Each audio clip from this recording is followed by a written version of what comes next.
नमस्कार दोस्तों, my self Seema Singh. I hope आप सब बढ़िया होंगे। जैसा कि आपको पता है, हम यहाँ पे होम साइंस के टॉपिक कवर करते हैं और आज जो हमारा टॉपिक है वो है हृदय रोग। तो हम देखते हैं कि हृदय के जो रोग होते हैं वो कैसे होते हैं। अगर हम हृदय रोग की बात करें तो हृदय रोग को अन्य किस नाम से जाना जाता है? इसको अमीरू का रोग कहा जाता है और इसके अतिरिक्त इसको धनाढ़य रोग कहा जाता है। धनाढ़य रोग यानी कि जो लोग अमीर होते हैं उन लोगों का रोग माना जाता है इसको, और संपन्न रोग माना जाता है। ठीक है, संपन्न लोगों का रोग माना जाता है। जो हृदय रोग होता है ये गरीब लोगों में कम देखने को मिलता है, अमीरों में ज़्यादा देखने को मिलता है। इसीलिए इसके नाम जो पड़ा है अमीरों का रोग, धनाढ़य रोग या संपन्न रोग देखने को मिला है। इसको अमीरों का रोग या धनाढ़य रोग क्यों बोला जाता है आगे हम देखेंगे। और हृदय रोग कब अधिक होने की संभावना होती है? तो 40 से 45 वर्ष, 40 से 45 वर्ष के लोगों में अधिक होने की संभावना होती है।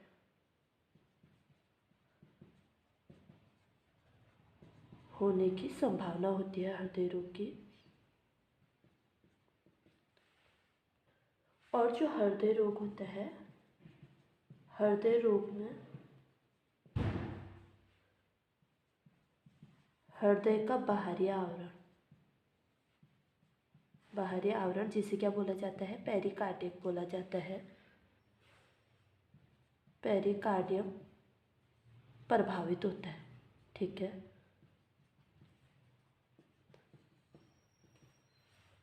जो हृदय रोग होता है तो इसमें क्या होता है, जो हमारी हृदय की मांसपेशियां होती है इन पर प्रभाव पड़ता है।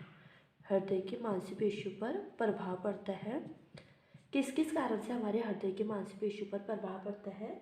जो देखने को मिलता है, अगर किसी को उच्च रक्तचाप है, उच्च रक्तचाप की स्थिति में भी हृदय रोग की जो हमारे हृदय की मांसपेशियां होती है इस पर प्रभाव पड़ता है। इसके अतिरिक्त डिप्थीरिया, किसी को डिप्थीरिया हुआ है, डिप्थीरिया रोग में भी हृदय जो हमारे हृदय की मांसपेशी होती है उस पर अधिक प्रभाव पड़ता है। रूमेटिक ज्वर की स्थिति में। ठीक है, और थायमीन की कमी में, जो विटामिन B1 है, विटामिन B1 जिसे हम थायमीन बोलते हैं, जब इसकी कमी हो जाती है तो तब भी हृदय रोग जो हमारे हृदय की मांसपेशियां होती है उससे प्रभाव पड़ता है और यहीं से हमारा जो हृदय रोग होता है उसकी शुरुआत हो जाती है। अब हम देखेंगे कि हृदय रोग कितने प्रकार का होता है। हृदय रोग के प्रकार, ठीक है, ये 2 प्रकार का होता है। एक तो एक्यूट होता है जिसे तीव्र बोला जाता है, ठीक है, और सेकंड होता है क्रॉनिक, ठीक है,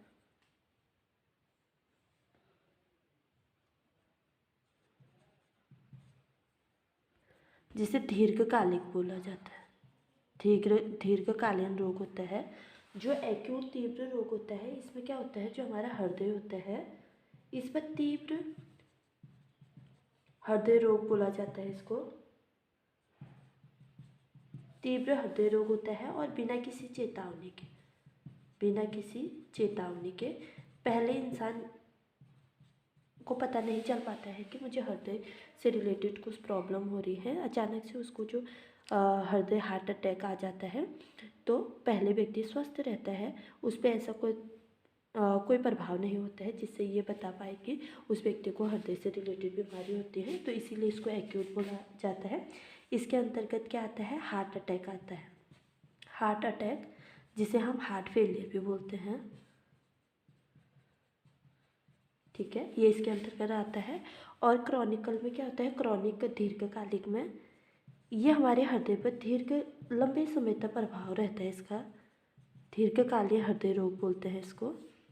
इसमें क्या होता है, लंबे समय तक हमारे हृदय को प्रभावित करता है, लंबे समय तक हृदय को प्रभावित करता है।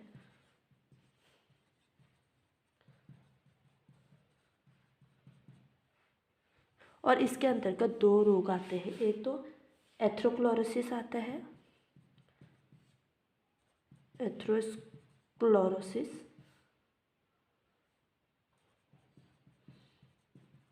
और सेकंड उच्च रक्तचाप, ठीक है, उच्च रक्तचाप और एथेरोस्क्लेरोसिस इसके अंतर्गत आते हैं। उच्च रक्तचाप और एथेरोस्क्लेरोसिस में क्या होता है कि जो हमारे बॉडी है उसमें इसके सिम्टम्स दिखने लग जाते हैं और व्यक्ति को पता चल जाता है पहले ही कि मेरे को हृदय से रिलेटेड बीमारियां हो रही हैं। ठीक है, तो जो एथेरोस्क्लेरोसिस और उच्च रक्तचाप है इसके लिए मैं एक अलग से वीडियो बनाऊंगी। उसमें हम देखेंगे कि एथेरोस्क्लेरोसिस के फर्स्ट स्टेज, सेकेंड स्टेज और थर्ड स्टेज क्या होती है। उच्च रक्तचाप की भी जब मैं वीडियो बनाऊंगी उसमें हम देखेंगे कि सिस्टोलिक डायस्टोलिक क्या होता है। इसमें इतना सारा सब कुछ एक ही वीडियो में नहीं बताया जा सकता है, जिससे कि हमारी जो वीडियो की काफ़ी लंबी हो जाएगी। तो मैं इसके लिए एक अलग अलग वीडियो बनाऊंगी। एक वीडियो एथेरोस्क्लेरोसिस की बनाऊंगी और एक उच्च रक्तचाप की बनाऊंगी और उसमें हम डिटेल में समझेंगे कि ये चीज़ें क्या है। ठीक है, तो अगर हृदय रोग की बात करें तो हृदय रोग के जो अन्य नाम है इसको क्या बोलते हैं, अमीरों का रोग, धनाढ़ी रोग और संपन्न लोगों का रोग बोला जाता है। हृदय रोग की अधिक होने की संभावना कब बढ़ जाती है, 40 से 45 वर्ष की उम्र में इसके होने की संभावना अधिक बढ़ जाती है। हृदय रोग में जो हृदय का बाहरी आवरण होता है जिसे हम पेरिकार्डियम बोलते हैं ये प्रभावित होता है। और हृदय रोग में जो हमारी मांसपेशियाँ होती हैं इस पर जब प्रभाव पड़ता है तो हृदय रोग देखने को मिलते हैं। वो प्रभाव कैसे पड़ता है, उच्च रक्तचाप से पड़ता है, डिप्थीरिया की बीमारी हुई तब पड़ता है, रूमेटिक ज्वर में पड़ता है और थायमिन की अगर कमी हो जाएगी, थायमिन या विटामिन B1 की कमी हो जाएगी तो उससे भी हृदय रोग, जो हमारी मांसपेशियाँ हैं हृदय की, उन पर प्रभाव पड़ता है। अब हृदय रोग के प्रकार की बात करें तो हृदय रोग दो प्रकार का होता है, एक एक्यूट जिसे हम तीव्र बोलते हैं, दूसरा है क्रॉनिक जो दीर्घकालिक होता है। ठीक है, जो तीव्र होता है यह हृदय रोग बिना किसी चेतावनी के होता है और अचानक से व्यक्ति को हार्ट अटैक आ जाता है और जिसको हम हार्ट फेलियर भी बोलते हैं। क्रॉनिक दीर्घकालीन में क्या होता है, इसको हम दीर्घकालीन हृदय रोग बोलते हैं। लंबे समय तक हृदय को ही प्रभावित करता है। जो क्रॉनिक होता है इसमें दो रोग आते हैं, दो कारण होते हैं बेसिकली, एक होता है एथेरोस्क्लेरोसिस और सेकंड होता है उच्च रक्तचाप। ठीक है, अब हम देखेंगे कि हृदय रोग के कारण कौन कौन से होते हैं। उच्च रक्तचाप के कारण देखें तो इसमें वंशाणु का कारण भी आता है और उच्च रक्तचाप भी इसका एक कारण है और ब्लड ग्रुप। ठीक है, ब्लड ग्रुप भी इसका एक कारण होता है। जैसे जो AB ग्रुप वाले लोग होते हैं, AB ब्लड ग्रुप वाले लोग होते हैं उनमें हृदय रोग अधिक देखने को मिलता है।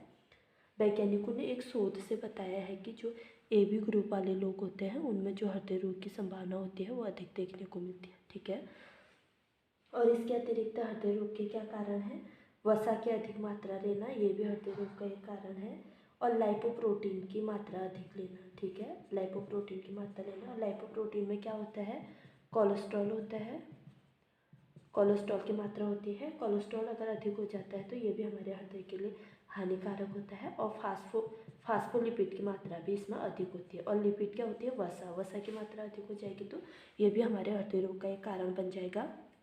और इसके अतिरिक्त हृदय रोग के कारण क्या होते हैं, अधिक कार्बोज की मात्रा लेना, अधिक कार्बोहाइड्रेट की मात्रा लेंगे तो ये भी हमारे हृदय रोग के लिए हानिकारक होता है। कोलेस्ट्रॉल की मात्रा अधिक होने पर भी हृदय रोग देखने को मिलता है। और अधिक धूम्रपान, जो लोग अधिक धूम्रपान करते हैं उन लोगों में भी हृदय रोग की संभावना बढ़ जाती है। अधिक धूम्रपान से क्या होता है, जो हमारी हृदय की नसें होती हैं वो सख्त हो जाती हैं। ठीक है, सख्त हो जाती है और उसमें जो परमाणु कुंचन की गति होती है वो कम हो जाती है। तो इसीलिए जो अधिक लोग धूम्रपान अधिक करते हैं उनमें भी हृदय रोग की जो संभावना होती है वो बढ़ जाती है। इसके अतिरिक्त शराब भी इसका एक महत्वपूर्ण कारण होता है हृदय रोग का। जो लोग अधिक शराब, अल्कोहल का सेवन करते हैं ये भी हृदय रोग का एक कारण बन सकता है। और अधिक मानसिक तनाव, जो लोग अधिक मानसिक तनाव में रहते हैं उन लोगों में भी हृदय रोग की संभावनाएं देखी जाती हैं। और इसके अतिरिक्त सल्फर युक्त दवाएं, अगर सल्फर युक्त दवाओं का हम अधिक उपयोग करेंगे तो उससे भी जो हमें हृदय रोग की संभावनाएं देखने को मिलेंगी। ठीक है, सल्फर युक्त दवाइयों के अधिक उपयोग से भी हृदय रोग देखने को मिलता है। और सोडियम एवं फास्फोरस का भी अगर आवश्यकता से अधिक उपयोग होगा तो भी ये भी हृदय रोग का एक कारण बन सकता है, सोडियम एवं फास्फोरस का अधिक उपयोग। ठीक है, जो लोग कम क्रियाशील होते हैं जैसे मोटे लोग, मोटापा भी हृदय रोग का अधिक कारण होता है और कम क्रियाशील लोगों में भी हृदय रोग देखने को मिलता है। ठीक है, जो लोग कम क्रियाशील होते हैं उनमें भी हृदय रोग का एक कारण हो सकता है। ये तो हमने देख लिया कि हृदय रोग के कारण क्या होते हैं। अब हम देखते हैं कि हृदय रोग में कौन से भोज्य पदार्थ लेने चाहिए। अब हम बात करेंगे कि हृदय रोग में दिए जाने वाले भोज्य पदार्थ कौन कौन से होते हैं। तो हृदय रोग में जिस भी व्यक्ति को हृदय रोग हुआ उसको बथुआ का अधिक उपयोग करना चाहिए। इसके अतिरिक्त उसको पपीता का अधिक उपयोग करना चाहिए।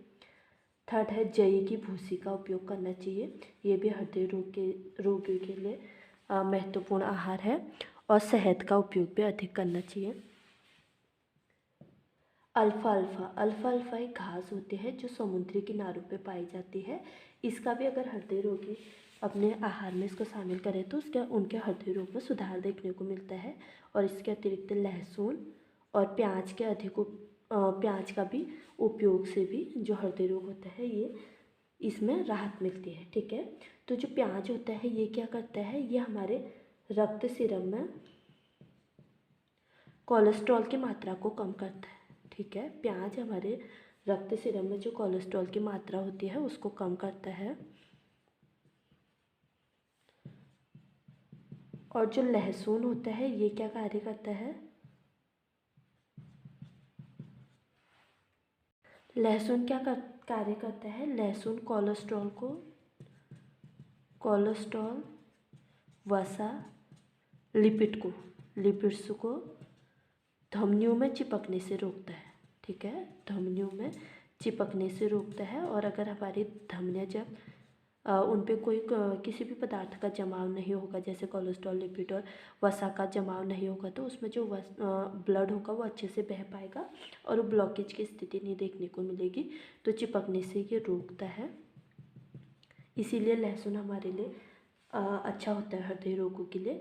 इसके अतिरिक्त हृदय रोगों को क्या लेना चाहिए, बथुआ लेना चाहिए। ये हमने देखा, बथुआ लेना चाहिए। बथुआ को क्या बोला जाता है, बथुए को हृदय का टॉनिक बोला जाता है, हृदय टॉनिक बोला जाता है। और हृदय टॉनिक इसको क्यों बोला जाता है, क्योंकि जो हमारे हृदय है उसके लिए बथुआ हमारे ब्लड को साफ करने में अच्छा कार्य करता है, तो इसको हृदय टॉनिक। और इसके अतिरिक्त बथुए को क्या बोला जाता है, ब्लड प्यूरीफायर भी बोला जाता है।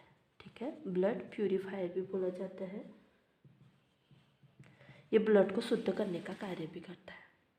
अब हम देखेंगे कि हृदय रोग में वर्जित भोज्य पदार्थ कौन से हैं, कौन से भोज्य पदार्थ ऐसे हैं जिनको नहीं लेना चाहिए। हृदय रोग में वर्जित भोज्य पदार्थ है, वसा एवं सोडियम का उपयोग नहीं करना चाहिए, अधिक उपयोग हमारे लिए हानिकारक होता है। वसा एवं सोडियम का अधिक उपयोग, इसका उपयोग ये भी वर्जित भोज्य पदार्थ है। और जंक फूड, इसके अतिरिक्त अल्कोहल ये भी वर्जित होता है। चाय, अत्यधिक चाय, कॉफ़ी, चीनी की अधिक मात्रा, नमक, मैदा और कोको, घी, डाल्डा का उपयोग भी हृदय रोगियों के लिए वर्जित होता है। तो जो हृदय रोग के कारण हमने देखे कि हृदय रोग के कारण क्या है, वंशानुगत कारण होता है। अगर माता पिता को हृदय रोग होगा तो बच्चे में भी देखने को मिलेगा। उच्च रक्तचाप, जिसका हाई ब्लड प्रेशर होता है, उन लोगों में देखने को मिलता है। और ब्लड ग्रुप भी इसके कारण के लिए जिम्मेदार होता है। जो AB ग्रुप वाले लोग होते हैं उनमें अधिक हृदय रोग देखने को मिलता है। वसा, लाइपोप्रोटीन, और लाइपोप्रोटीन में क्या होता है, कोलेस्ट्रॉल और फास्फोलिपिड की मात्रा अधिक होती है, ये भी हमारे हृदय रोग का एक कारण हो जाता है। कार्बोज, कोलेस्ट्रॉल की अधिक मात्रा, धूम्रपान में क्या होता है, हमारे हृदय की जो नसें होती हैं वो सख्त हो जाती हैं, उनमें जो परमाणु कुंचित की गति होती है वो कम हो जाती है, इसीलिए ये भी हृदय रोग का एक कारण है। शराब हृदय रोग का एक कारण है। मानसिक तनाव, सल्फरयुक्त दवाइयों का अधिक उपयोग, सोडियम या फास्फोरस का अधिक उपयोग भी हृदय रोग का एक कारण है। मोटापा, कम क्रियाशील लोगों में भी हृदय रोग देखने को मिलता है।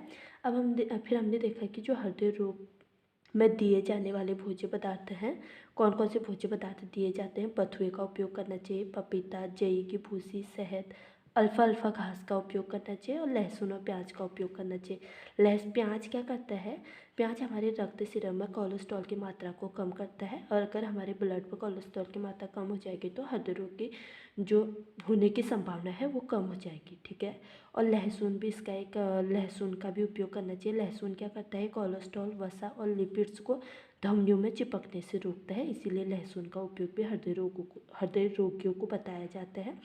बथुआ को हम हृदय के टॉनिक भी बोलते हैं, और बथुआ जो होता है ब्लड प्यूरीफायर अच्छा होता है। ठीक है, ब्लड पे यानी कि ब्लड को शुद्ध करने का कार्य बथुआ करता है, इसलिए बथुए का उपयोग भी करना चाहिए। हृदय रोग में वर्जित भोज्य पदार्थ, जो हृदय रोग है इसमें वर्जित भोज्य पदार्थ कौन से हैं जो नहीं लेने चाहिए? वसा का कम उपयोग करना चाहिए, सोडियम का भी कम उपयोग करना चाहिए, जंक फूड नहीं लेना चाहिए, अल्कोहल, चाय, कॉफ़ी, चीनी, नमक, मैदा, कोको, घी और डाल्डे के अधिक उपयोग से भी लोगों को बचना चाहिए। तो इसीलिए जो हृदय रोग का हमने देखा कारण वो और कौन लेने वाले वर्जित भोज्य पदार्थ और दिए जाने वाले भोज्य पदार्थ कौन से होते हैं ये हमने देख लिया। अब हम देखेंगे कि हृदय रोग का क्रम क्या होता है, कि स्टेप बाय स्टेप कैसे होगा, सीधे हृदय रोग हो जाएगा या फिर क्या होगा, ये चीज़ें देखेंगे। हृदय रोग के चरण की बात करें तो जो सबसे पहले देखने को मिलेगा वसा एवं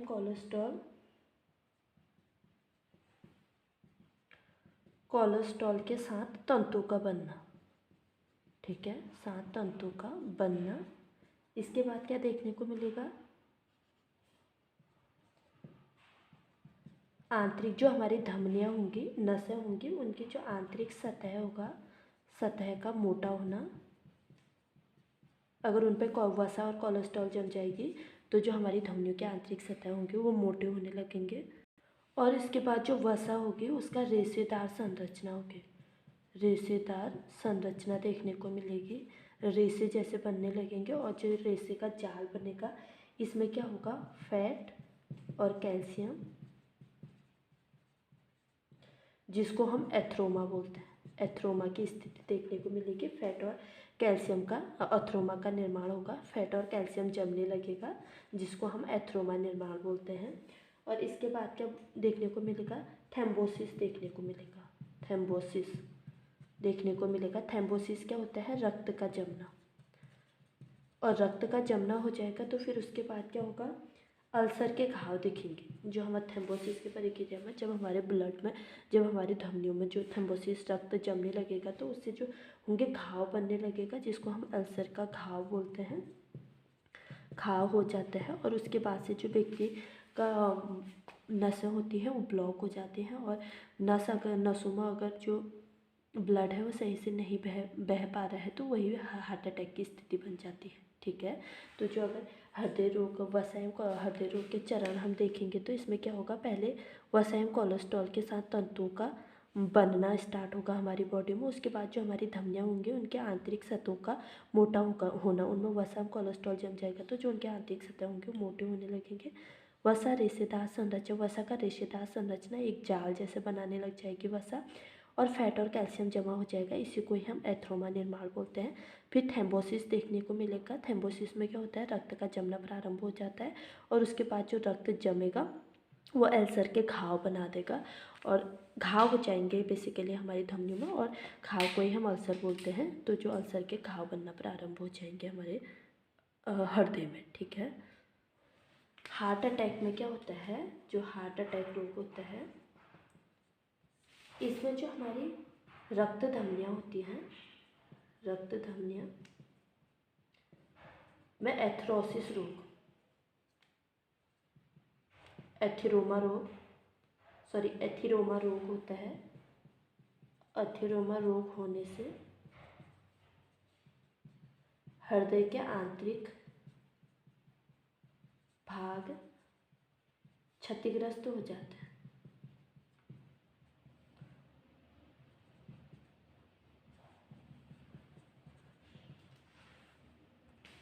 तो जो हार्ट अटैक के प्रोसेस होता है इसमें क्या होता है, जो हमारी रक्त धमनियाँ होती हैं इसमें अथ्रोमा जब रोग होता है तो उसमें हृदय के जो आंतरिक भाग होते हैं वो क्षतिग्रस्त हो जाते हैं। और जो ये क्षतिग्रस्त कण होते हैं, क्षतिग्रस्त कण हमारे बहते रक्त में, हमारी बॉडी में जो रक्त बहता है बहते रक्त में मिल जाते हैं